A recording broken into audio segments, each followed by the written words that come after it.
Hey guys, welcome to our YouTube channel. I'm Chad, this is Karen, and this is our farm.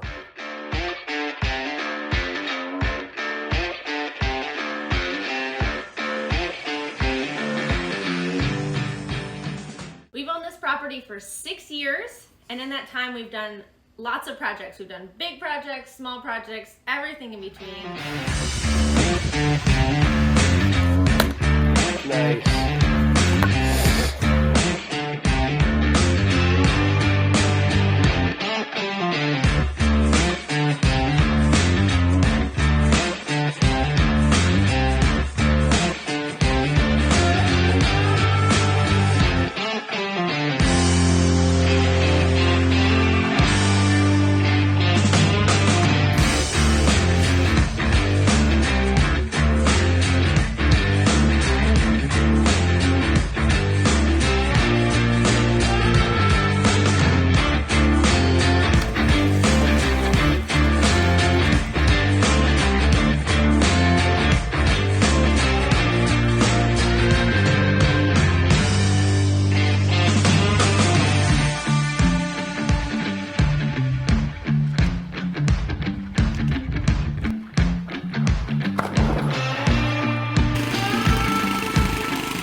So some things to expect from this channel are going to be weekly update videos, a little bit less formal. They're going to be cut as simply as possible. You're not going to get a lot of frills from our production value. We're new at this.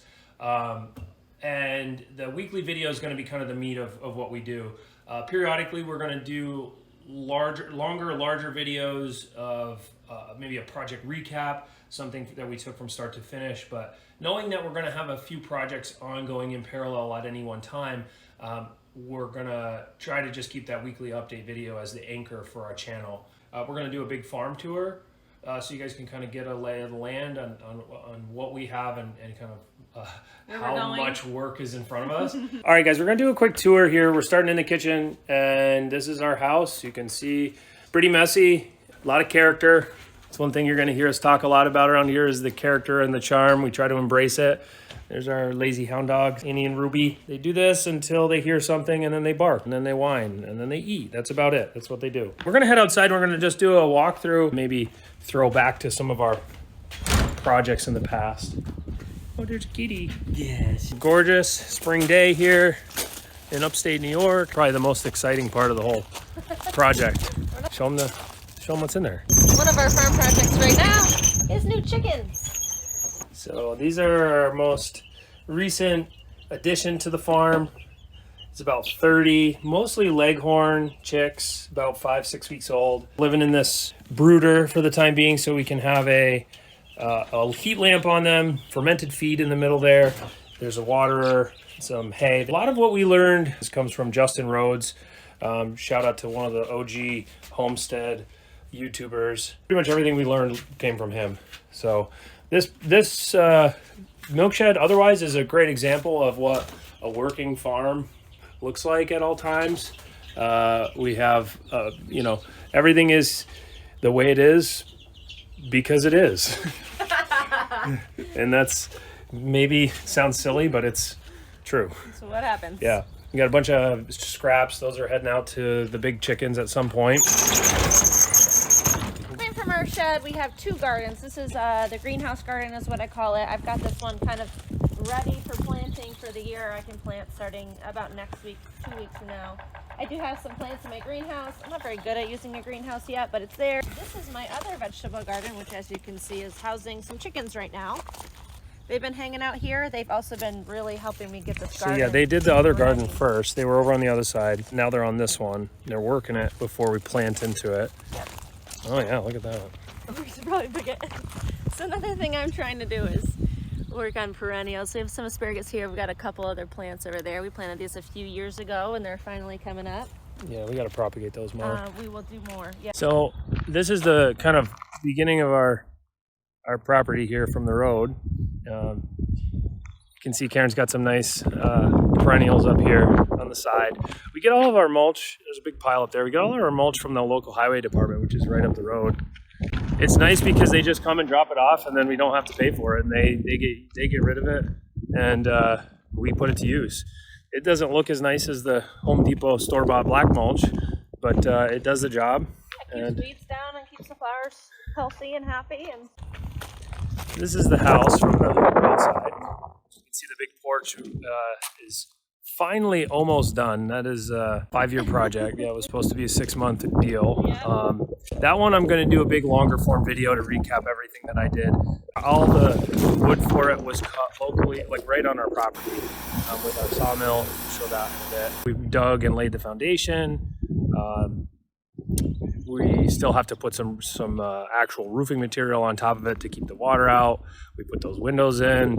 All the soil that was removed from the foundation for that, we actually used to build this terrace out in front. So the hill used to slope away right from this garden down. It used to slope out into the hill, but all of that fill over there we built it up, and then we added a bunch of retaining rocks here.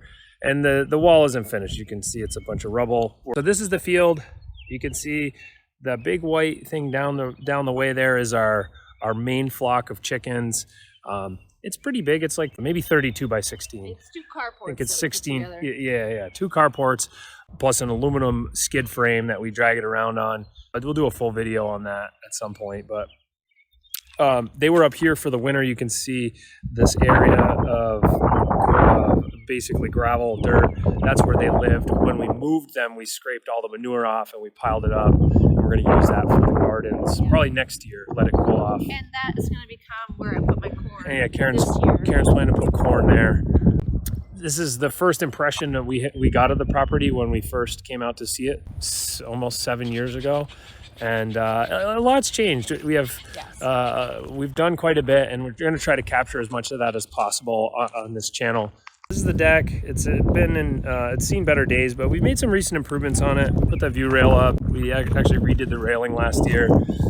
It gets the job done, and most of the things around the farm here, the goal is to just get the job done and have it function. Yeah. This is our backyard, which again didn't really exist in this form when we first moved in. We had a bunch of clay fill brought in to add to this and bring this up. This used to slope pretty much from the back step here, which didn't exist as it is. It used to slope pretty much from here all the way down out to the field out there. And so we brought it up.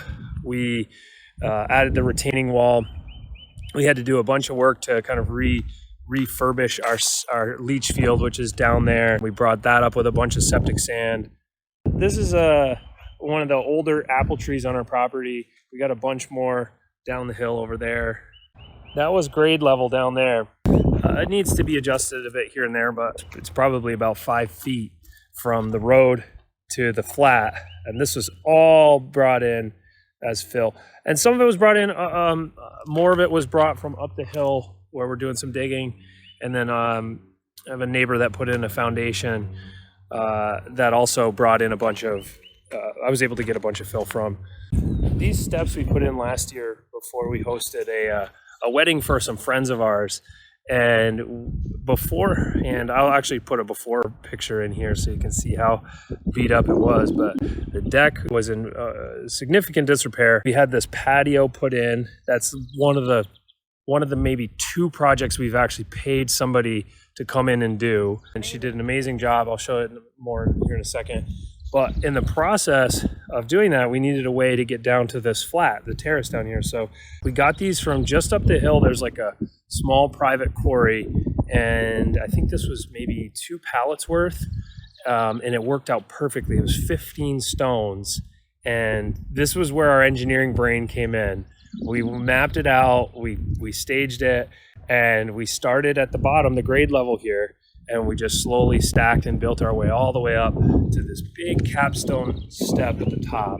Custom cut some blocks to fit in there. I think we still have to put the sand in, the palmaric sand. But and then we added a few rocks. I would like to add more big boulders along the side here to cap it off. Yeah, along here. The turf is the other kind of thing we're trying to figure out what to do with right now. We put it down temporarily when we were prepping for a party last year. We had it left over from another project. It does the job, but you can see we're missing a little section over there, and we really just want to get it to the point where it's grass. So I think one of our projects in the next couple of weeks is going to be to bring in a bunch of sod, finish the perimeter of this terrace around the tree, probably leave the fire pit alone, and then close off this end here. So it encapsulates it with more turf. Real turf, real sod. Yeah. This is the crawl space that we'll throw back to at some point in the future. There's a couple of access points here. This whole, what you see right here around this part of the building took us probably the better part of 2 years. And it's not what's there, it's what's underneath. And what's there right now is just kind of temporary. We're going to be residing the house here shortly. We're going to put a stone veneer all around the bottom rim of this to kind of tie it in and make it look more original. This is an old silo foundation that we call the cistern. The base of it is concrete that goes down about 6 feet. It's about 18 inches wide all the way around. We filled in concrete over here, and then we added a layer of stacked stone all the way around the perimeter, mortared in place, and then we backfilled concrete in the middle. So we added this door, still unfinished. We added this wall. This is just a barrier to get the dogs out to their dog run that we just recently added. So all of this is very much within the last, I think, 9 months or so. Yeah. But it sat like this over the winter because we just ran out of weather. Down here. Yeah, so this part needs to get addressed soon, just like the backyard does. Finish grading and sod before the wedding that we're hosting in about a month. So this area we got to bring up a little bit further, got to add a layer of topsoil, then we got to add sod, and then you can see here this drops off pretty significantly into the valley, or into the ravine here, where there's a nice spring runoff creek down there. I don't know if you can see that or not, but this needs, in order for us to safely host people, we need to put some sort of barrier up along the edge. I'm thinking some sort of guardrail, like big heavy rocks. Not 100% sure on that yet, but it is pretty dangerous as it is. So we're gonna figure something out there. This is something that's kind of cool about this property. We have this water line, it's 2-inch poly right here, and it runs pretty much like a quarter of a mile up the hill and then a quarter of a mile down the hill from here to the pond. And it comes out of the side of the escarpment here, and it fills into a little spring box, and then it ends up in the tube, in the pipe. So it's cool because that's what we use to water our chickens. They have basically forever water that just keeps flowing until about December when it freezes. Until the second hard freeze. Until the first real hard freeze of the year. Whenever it gets below 0 degrees, it usually freezes. People think that moving water doesn't freeze, but it does at a certain point. So.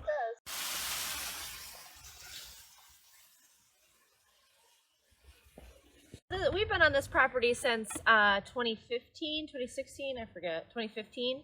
But this property itself has been around for a long time. It was a working farm in the late 1800s, early 1900s. The house that you saw that we live in was actually the barn on the property, built in the late 1800s, early 1900s. There was a main house that was up behind us here that burned down, I think, in the 20s. In the 60s, the people that lived here refinished the barn into a house, into a living house. And that's where we live now. We have done some improvements on it, but we cannot take credit for turning that barn into a house. It was the original barn dominium. Yes, yeah, before it was a thing. Yeah. In the 60s, they were doing this barn conversion to house project. And so that's where we live, and we're always working on improving it. It is 2 barns hooked together, which we live in one of the 2 barns. And the other barn is more of storage, kind of not really insulated, not really good living space. But and that barn's a little bit newer vintage. It's like 1900s. Yeah. You can tell the difference because there's hand cut beams versus saw cut beams. So the older barn has hand cut beams. And at some point we'll do a deeper dive on the barns themselves. It's a pretty cool place to live. It's very cool. I have an obsession with old barns. I love timber framing as a whole. We have one of Karen's nice little gardens here, which is again, I can't take much credit for most of these plants were here. I've just been trying to weed every year and making sure we keep the good stuff and get rid of the bad stuff. Yeah, and we don't have much shame when it comes to our retaining walls around here. We pretty much just use rocks to line them, and then we weed them whenever we need to, you know. The history for us goes back to us living more in town. I wanted to need a tractor. Yeah. This is the sawmill I mentioned earlier that I used to cut all the timbers for the porch, and the recent project that I've been working on here was we added this power feed. It's an electric motor that actually propels it forward instead of a hand crank. That was a nice little upgrade. I might throw back to that at some point. So a couple years ago, we had some solar put on, which in theory is a good idea, but on a flat roof, not the greatest. It tends to collect water. All that extra weight makes me a little bit nervous. So we might be doing a lot of these materials that you see here are potentially going to be used for a ground-mounted solar rack system at some point. You can see my little sump pump here used to get the water off of the roof. But the sun's shining, they're pumping energy. It's helping do our part a little bit. So this is where I keep most of my farm equipment for the tractor. I'd love to have a little pole barn / lean-to back here that we may build at some point. The most recent change was this pile of rubble here was an old well cap, and you can see down there an old artisanal well. We got to figure out how to cap this. I got to clean all this wood up, and we got to figure out how to cap it so that it's not dangerous. I'd like to keep all the boulders, but I feel like we're going to end up just using them to plug it. So we're probably just going to push all the rocks into it. Yeah, why don't we just put a cap on it? Yeah, he talked about capping it and maybe putting like a little hand pump on it, but it kind of runs right in the middle of my road here. I'm trying to build a farm road back here, and from the top where the road comes down through here, I want to have a little farm road that keeps going all the way down to follows the creek line all the way down to the base of our property. And we've started most of that. I mean, you can kind of see from here, you can kind of see the straight shot down the back. That goes all the way down pretty much to the pond. So yeah, just always trying to expand the capabilities, make things easier. Useful land. The utility of it. You have a lot of what we do is going to be focused on the utility. And then also we'll throw it back and do some recaps of stuff from the past, projects from the past that we have already done, and have a handful of lessons learned on how we got where we are right now. Everything that we do is DIY pretty much, but this is not going to be your typical high production DIY channel. This is not going to be a frilly before and after, everything's beautiful. We run into a lot of hiccups along the way. You're probably going to see a lot of them. The production value is going to be what we can manage while we're doing these projects. So if you want to be along for the ride, buckle up. What you see is what you're gonna get with us. We're not gonna fake it. We're gonna show you what the down and dirty, and really see, the struggles, because we struggle a lot.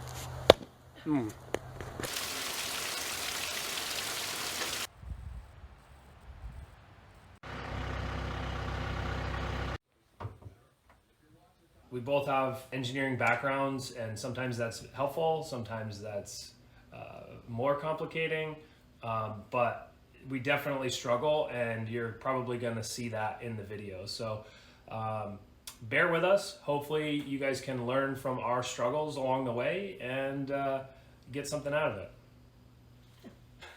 You're such an asshole. Hey guys, I'm Chad, and this is Karen, and welcome to our farm. I shouldn't say it like that. Let's do it again. Okay.